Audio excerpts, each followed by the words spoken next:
আমার বয়স মাত্র ১৬ বছর। বয়স কম হলে কি হবে, আমি দেখতে অনেক সুন্দরী ছিলাম। পাড়ার ছেলেরা আমায় দেখে বাজে কথা বলতো। একদিন আমার নানা অসুস্থ হওয়াতে মা নানার বাড়ি চলে গেল। বাড়িতে শুধু আমি আর আমার আব্বু। আব্বু বলল, আজ রাতে তোর রুমে একা ঘুমাতে হবে না, তুই আমার রুমে ঘুমাবি। আমি বললাম, ঠিক আছে আব্বু। তারপর রাতে খিচুড়ির সাথে বাবা ওষুধ মিশিয়ে আমায় খাওয়ালো। তারপর আমার সাথে বাবা সারা রাত ধরে। আমি ভাবতেই পারছি না যে আমার নিজের বাবা মার সাথে। বন্ধুরা, বাকি ঘটনাটি গল্পেই বলছি। আমার নাম কাজল, বয়স ১৬ বছর, ক্লাস 10-এ পড়ি। আমি আমার আব্বু আম্মুর বড় মেয়ে। আমার একটা ছোট ভাই আছে, ওর বয়স ৪ বছর। আমার আম্মু আমার আব্বুর ৩ নম্বর স্ত্রী। আমার আব্বুর আগের ২ স্ত্রী, তাদের বাচ্চা কাচ্চা নিয়ে আলাদা আলাদা থাকে। আব্বুর প্রথম স্ত্রীর ৪টে ছেলে আর দ্বিতীয় স্ত্রীর ২টি। সকলেই আমার থেকে বয়সে বড়। আব্বু প্রতি সপ্তাহে ২ দিন করে আমাদের বাড়িতে থাকেন। সপ্তাহের বাকি দিনগুলো ওনার অন্য স্ত্রীদের বাড়িতে থাকতে থাকে। বাবার খুব বড় কাপড়ের বিজনেস আছে। আমার বয়স ১৬ বছর হলেও এই বয়সেই আমি দেখতে অনেক লম্বা ও গায়ের রং ফর্সা। যখন আয়নায় নিজেকে দেখি তখন আমি নিজেই অবাক হয়ে ভাবি, আমি এত সুন্দর। একদিন আমার নানু হঠাৎ করে অসুস্থ হয়ে পড়লেন। নানু বাড়ি থেকে সকালে ফোন করে জানানো হলো। খবর শুনেই আম্মু আমার ছোট ভাইকে নিয়ে তড়িঘড়ি করে তাকে দেখতে হসপিটালে বেরিয়ে গেলেন। আমি বাড়িতে একা রইলাম। আম্মু দুপুরের দিকে আমাকে ফোন করে বললেন যে তার আব্বুর অবস্থা খুব খারাপ, তাই আম্মু আগামী ৯ দিন হয়তো বাড়িতে ফিরতে পারবেন না। মাকে আমার নানুর বাড়িতে থাকতে হবে আর প্রতিদিন হসপিটালে থাকতে হবে। আম্মু আমাকে আরও বললেন, একটু আগেই তোর আব্বুর সাথে ফোনে কথা হয়েছে। তোর আব্বু কথা দিয়েছে যে আগামী ২-৩ দিন সে রাতে বাড়ি ফিরে আসবে। তোর কোনো চিন্তা নেই, তোকে রাতে একা থাকতে হবে না। তবে রান্নাবান্নার ব্যবস্থা তোকেই করতে হবে। সকালে তোর আব্বুর জন্য খাবার আর দুপুরে টিফিনটাও তোকে বানিয়ে দিতে হবে। যদি বাজারের দরকার হয় তাহলে তোর আব্বুকে বলবি, তোর আব্বু যাবার আগে তোকে দরকার মতো বাজার করে দেবে। আম্মু জানতেন যে আমি যেটুকু রান্নাবান্না জানি তাতে ২-৩ দিন কাজ চালিয়ে নিতে পারব। রাতে আব্বু দোকান থেকে ফেরার পর আমি আব্বুকে বললাম, আব্বু তোমাকে চা করে দেব? আব্বু বলল, তুই পারবি তো গ্যাস জ্বালিয়ে চা করতে? আমি হেসে বললাম, আমি এখন একটু একটু করে রান্নাবান্না করা শুরু করেছি, কোনো অসুবিধে হবে না। অসুবিধা হলে বলিস, তাহলে হোটেল থেকে খাবার এনে নেব। আমি আব্বুকে নিরস্ত করে বললাম, তার কোনো দরকার নেই আব্বু, আমি সব পারব। আব্বু খুশি হয়ে আমার মাথায় হাত বুলিয়ে বাথরুমে ফ্রেশ হতে ঢুকল, আর আমি রান্নাঘরে চা করতে ঢুকলাম। আম্মু থাকলে আম্মুই আব্বুর জন্য চা করত। আমি চা করতে গিয়ে মনে হলো, আব্বু কতটা চিনি খায় তা তো আমি জানি না। আমি তাই আব্বুর কাছে গেলাম কতটা চিনি দেব সেটা জানতে। বাথরুমের দিকে গেলাম, গিয়ে দেখি বাথরুমের দরজা খোলা। আব্বু কি যেন একটা করছে লুকিয়ে লুকিয়ে। আর একটু কাছে গিয়ে যা দেখলাম তাতে আমার চোখ ছানা বড়া হয়ে গিয়েছিল। দেখি আব্বু আমার জামাকাপড় ধুয়ে দিচ্ছে। আমি আব্বুকে বললাম, আব্বু তুমি আমার জামাকাপড় ধুয়ে দিচ্ছ কেন? আমি ধুতে পারবো, তোমাকে কষ্ট করতে হবে না। আমি হতবাক হয়ে গেলাম। আব্বুর কাণ্ড দেখে স্মরণ মনে আব্বুকে ডেকে বললাম, আব্বু কি করছো তুমি ওগুলো? ওগুলো থেকে ঘামের গন্ধ বেরোচ্ছে। আব্বু কেমন যেন একটু থুত খেয়ে গেল। আমি যে হঠাৎ এখানে চলে আসতে পারি তা হয়তো ভাবতেই পারেনি আব্বু, কিন্তু আব্বু কয়েক সেকেন্ডের মধ্যেই নিজেকে একটু সামলে নিল। আমি তো আব্বুকে কোনোদিন দেখিনি আমার কাপড় ধুয়ে দিতে। আজকে আব্বু কাপড় ধুয়ে দিচ্ছে। আমি ভাবলাম আম্মু হয়তো বাড়িতে নেই তাই। আব্বু আমার হাতের চা খেয়ে খুব খুশি হলো। আমরা একসাথে টিভি দেখতে বসলাম। টিভিতে একটা সিনেমা চলছিল।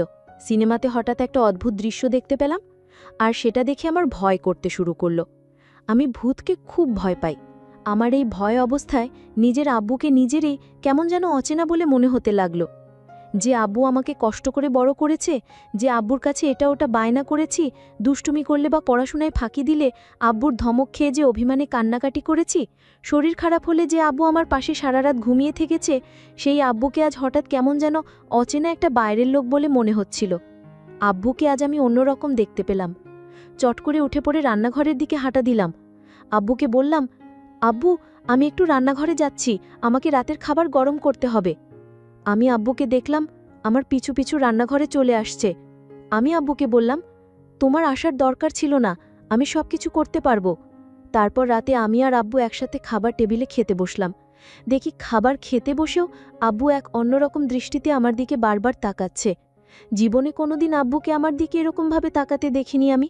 আব্বু হঠাৎ আমাকে জিজ্ঞেস করল, তোর আম্মু কবে ফিরবে? আমি বললাম, জানি না, তবে আম্মু আজ ফিরতে পারবে না, সেটা বলেই গেছে। কাজল, আজ রাতে তুমি আমার রুমে ঘুমাবে। কেন আব্বু? আমি তো আমার ঘরে শোবো বলে বিছানা করে রেখেছি। আজকে তো তোমার আম্মু নেই, আলাদা বলে শুয়ে কি হবে? আর তাছাড়া আমি তোমাকে একা একা রুমে ঘুমাতে দিতে পারি না। আমি বিশেষ কিছু না ভেবে মাথা নেড়ে সম্মতি দিলাম। রাতে আমি আম্মুর শোবার ঘরে গিয়ে খাটের মশারিটা নিয়ে শুয়ে পড়লাম। আব্বু তখন বাথরুমে। বাথরুম থেকে ফিরে ঘরে ঢুকে দরজা বন্ধ করে দিল আর লাইট নিভিয়ে দিল। আমি বললাম, আব্বু লাইটটা জ্বালাও। না থাক, লাইট না নিভে দিলে আমার ঘুম আসে না। লাইট নিভে পুরো ঘরে অন্ধকারে ছেয়ে গেল আর আমি ঘুমিয়ে পড়লাম। আধ ঘন্টা পর হঠাৎ আমার ঘুম ভেঙে গেল। আমার কোনোভাবেই ঘুম আসছিল না। আমি লক্ষ্য করলাম আব্বু ঘুমায়নি, এখনো জেগে আছে। আমি আব্বুকে বললাম, আব্বু তুমি এখনো ঘুমাওনি কেন? আব্বু তখন বলল, আমার ঘুম আসছে না, তোর মায়ের কথা খুব মনে পড়ছে। আমি আব্বুকে বললাম, আব্বু একদিন হলো না আম্মু বাড়িতে নেই, আর তাতেই তুমি এত চিন্তিত হয়ে গেছো? আমি তোর মাকে অনেক ভালোবাসি। তুমি শুধু আম্মুকেই ভালোবাসো? এই পরিবারের সবাইকে ভালোবাসি, তবে তোকে একটু বেশি স্নেহ করি। জানো আব্বু, পাড়ার বদমাইশ ছেলেগুলো মাঝে মাঝে আমার দিকে কেমন দৃষ্টিতে তাকিয়ে থাকে। এ কথা বলতেই আব্বু কেমন একরকম অদ্ভুত আচরণ করেছিল, ঠিক বুঝতে পারছিলাম না। তাছাড়া আব্বু আমাকে এখন তুই তুই করে না বলে মাঝে মাঝেই তুমি করে কথা বলছিল। আব্বু তুমি এরকম করো না, তুমি আমার বাবা, আর তুমি আমাকে তুই তুই করে না বলে তুমি তুমি করেই বা কথা বলছো কেন? তোমাকে খাইয়ে পড়িয়ে অনেক স্নেহ ভালোবাসা দিয়ে বড় করেছি। আমি তোমার পেছনে অনেক টাকাও খরচ করেছি। আমি আজ তোমার কাছে এমন একটা জিনিস চাইব, তুমি আমাকে দিবে না বলো? আব্বু তুমি এভাবে বলছো কেন? আমি তোমার মেয়ে, আমি তোমার সব ইচ্ছা পূরণ করতে পারি। আব্বু তখন খুশি হয়ে বলল, সত্যি আমার একটা ইচ্ছে ছিল, সেটা তুমি পূরণ করবে? আব্বু তুমি কেন ভয় করছো? আর আমি তোমার মেয়ে, আমার কাছে কোনো কিছু লজ্জা পেলে কি চলবে? তুমি বলো, আমার কাছে কি চাও আব্বু? আচ্ছা মা, আমি তোমার আম্মুর সাথে যা করি আমি তোমার সাথে তা করতে চাই। তুমি কি তাতে রাজি? আব্বু তুমি এসব কি বলছো? আমি তোমার মেয়ে, আমি কি বড় হয়ে গেছি যে আমি তোমার সকল কথা রাখতে পারবো? আমি তো এখন অনেক কিছু বুঝি না। আব্বু আমি তোমার মেয়ে, আর তুমি কি বলছো এসব? আমি এই কথা কিছুতেই রাখতে পারবো না। আব্বু তখন কেঁদে বলল, তুমি যখন ছোট ছিলে তখন তোমার শরীর খারাপ হলে কত রাত আমি না ঘুমিয়ে জেগে থেকেছি জানো? তুমি কত বায়না করেছো আমার কাছে। তোমার সব ইচ্ছা, বিভিন্ন গিফট আমি কষ্ট করে তোমার আবদার পূরণ করেছি। আজ তোমার কাছে আমি একটা সামান্য জিনিস চাইছি, তা তুমি দিতে পারবে না আমায়? বাবা এটা সামান্য না, এটা কেউ দিতে পারবে না। তাহলে তুমি আমাকে এত বড় কষ্ট দিলে, তুমি মুখে উপর না করে দিলে। আমি জানতাম না আমার মেয়ে এতটা পাষাণ হতে পারে। বাবা এটা কি করে সম্ভব তুমিই বলো। আর তোমার মতো বাবা আমি খুব কম দেখেছি। যেটা পারবো না সেই জিনিসের কথা কেন বললে বাবা? আমি বাবাকে তখন কান্না করতে দেখলাম। বাবা কাঁদছে। আমি বাবাকে বললাম, তুমি কাঁদছো কেন এইভাবে? ঠিক আছে, তুমি যদি কান্না না থামাও, তুমি আমায় যা বলছো সবকিছু আমি কিন্তু আম্মুর কাছে বলে দিব। না মা, মা এসব কি কাউকে বলা যায়? তুমি তোমার আম্মুকে কিছু বলো না। যদি তোমার আম্মুর কাছে আমার কথা বলো, তাহলে তোমার আম্মু এ বাড়িতে আমার জায়গা দিবে না। তাই তোমার আম্মুকে এসব বলতে চেও না। তুমি কি চাও এ বাড়ি থেকে আমি দূরে কোথাও চলে যাই? তাহলে আব্বু তুমি আর কোনোদিন এইসব কথা বলবে না। ঠিক আছে মা, বলবো না। তবে আমার একটা অন্য কথা আছে, সেটা রাখবে না মা? আব্বু তোমার এইসব কথা ছাড়া আমি তোমার সব কথা রাখব। লক্ষ্মী মেয়ে আমার, তোমার আম্মু কাল আসবে না। তুমি আর আমি কাল বাড়িতেই থাকব, তাই না? আমি কাল হোটেল থেকে খাবার নিয়ে আসব তোমার জন্য। বাবা আমি তো রান্না করতে পারি, তাহলে হোটেল থেকে খাবার আনবে কেন? আম্মু, তোমাকে আর আমি কষ্ট করতে দিব না তাই। আর তাছাড়া হোটেলের খিচুড়ি খাই না অনেক দিন ধরে। তোমার তো খিচুড়ি অনেক প্রিয়, তাই না মা? আব্বু হোটেলের খিচুড়ি আমার অনেক প্রিয় খাবার। তাহলে কালকে রান্না করার দরকার নেই। আমি দুজনের জন্য হোটেল থেকে খিচুড়ি নিয়ে আসব। ঠিক আছে আব্বু, তুমি কাল আমার জন্য হোটেল থেকে খিচুড়ি নিয়ে আসবে।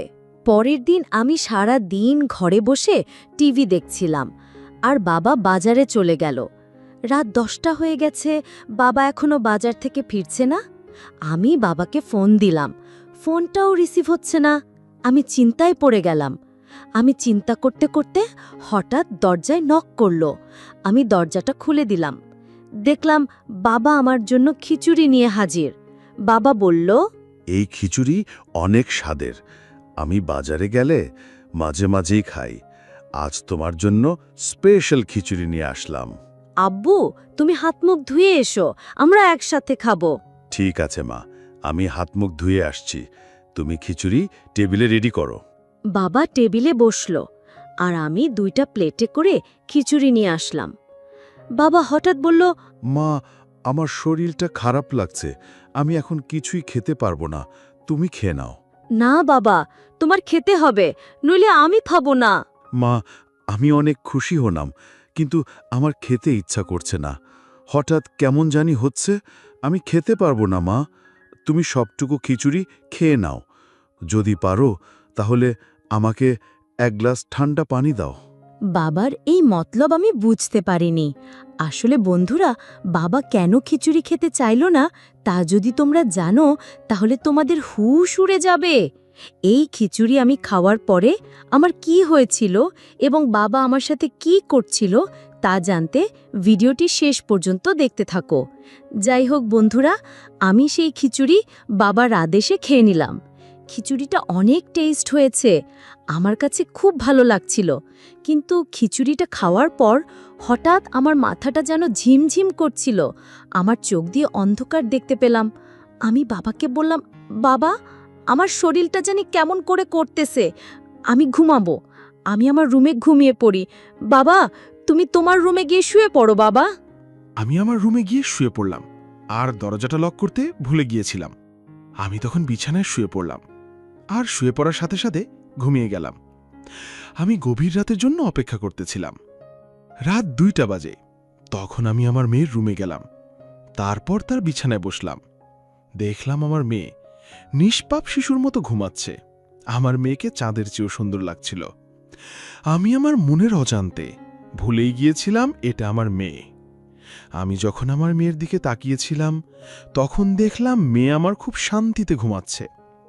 আমার মাথায় বারবার জানান দিচ্ছিল, আজ তোমার সুযোগ, আজ তোমার এই সুযোগ কখনো ছেড়ে দিও না, কারণ এই সুযোগ তুমি আর পাবে না, আজই তোমার সময়। আমার মাথায় এই চিন্তা ভর করল। হঠাৎ লক্ষ্য করলাম আমার মেয়ে আমার দিকে তাকিয়ে আছে। মাত্র দেখলাম ঘুমিয়েছিল, হঠাৎ চোখ খোলা, এক দৃষ্টিতে আমার দিকে চেয়ে রইল। আমি একটু ভয় পেয়ে গেলাম। আমার মেয়ে কি না মনে করে এত রাতে তার রুমে আমি আমার মেয়েকে বললাম, মা, তুমি মশারি টানাতে ভুলে গিয়েছ, তাই তোমায় মশা থেকে বাঁচাতে আমি মশারি টানিয়ে দিতে আসলাম। দেখি আমার মেয়ে কোনো কথা বলে না, আমার দিকে এক পলকে চেয়ে রইল। আমি বললাম, মা, তুমি কথা বলছো না কেন? আমি আরও একটা জোরে ডাক দিলাম, মা, তুমি কথা বলছো না কেন? আমি আমার মেয়ের নাকের কাছে হাত দিয়ে দেখলাম সে নিঃশ্বাস নিচ্ছে না। আমি বুঝতে পারলাম আমার মেয়ে দুনিয়াতে নেই, আমার মেয়ে মারা গেছে। আমি চিৎকার করে কান্না করতে করতে বললাম, আমি কি করলাম? আমি আমার মেয়েকে নিজের দোষে দুনিয়া থেকে বিদায় করে দিলাম। আমি তো জানতাম না যে এই খিচুড়ি খেলে মেয়ে মারা যাবে। আমি ভেবেছিলাম ঘুমিয়ে থাকবে, কোনো হুঁশ থাকবে না। এখন তো দেখি আমার মেয়ে মারা গেছে, আমার শাস্তি হওয়া উচিত। আমি এভাবে চিল্লাতে থাকি আর কাঁদতে থাকি। বন্ধুরা, আজকের গল্পটি এখানেই শেষ করলাম। গল্পটি তোমাদের কেমন লেগেছে? গল্পটি ভালো লাগলে চ্যানেলটি সাবস্ক্রাইব করে পাশে থাকবেন। ধন্যবাদ।